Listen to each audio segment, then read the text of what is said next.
Hi friends, నిన్నటితో గణనాథుని నిమజ్జనాలు అయిపోతాయి కదా నవరాత్రుల్లో. సో మా ఏరియాలో నిన్న కదిపేశారనమాట. ఇక్కడ స్పెషాలిటీ ఏంటంటే, మనం వినాయక చవితి నుంచి పెట్టేసి నవరాత్రులు అన్నీ చేసుకున్నాం ఉదయం సాయంత్రం. కానీ బెంగళూరులో పర్టికులర్గా, అంటే రిమైనింగ్ ప్లేసెస్లో నాకైతే తెలియదు, కానీ లాస్ట్ 3 years నుండి మేముండే ఏరియాలో ఇంటి పక్కనే అనమాట, కరెక్ట్గా ఈ నవరాత్రుల్లో ఏదో ఒక సాటర్డే సండే వీకెండ్ చూసుకొని ఆ సాటర్డే కానీ సండే కానీ మార్నింగ్ పెట్టేస్తారు.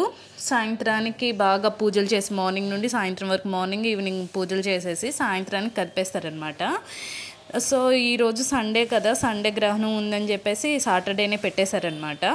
పెట్టేసి మార్నింగ్ పెట్టేశారు. నైట్కి అయితే ఇదిగోండి ఇలా సెలబ్రేట్ చేశారు. ఎంత బాగా చేశారంటే, ఇంకా అంటే ఈ 11 రోజులు చేస్తే ఎంత వస్తుందో ఈరోజు అలా చేశారనమాట. బాగా ఇక్కడ ఫైర్ ఏదో వేశారు, ఆ పౌడర్ వేసి దాని మీద ఆయిల్ వేశారు, ఇలా ఫైర్ వచ్చేసింది. బాగా ఫుల్ క్రౌడ్ అనమాట. ఇంటి దగ్గర పీజీలు ఎక్కువ, సో స్టూడెంట్స్ అందరూ చాలా బాగా సెలబ్రేట్ చేశారు. నేనైతే ఎప్పుడు మామూలుగా ఊర్లో బాగా అలా బీచ్కి వెళ్ళి, ఇక్కడైతే బీచ్లు ఏమి ఉండవు కదా, లేక్లో వేసేస్తారు, కానీ ఆ ఏరియా వరకు మాత్రం ఊరేగింపు బాగా చేస్తారనమాట. అలా చేసి ఈసారి అలా ఎంజాయ్ చేశానన్నమాట. Thank you.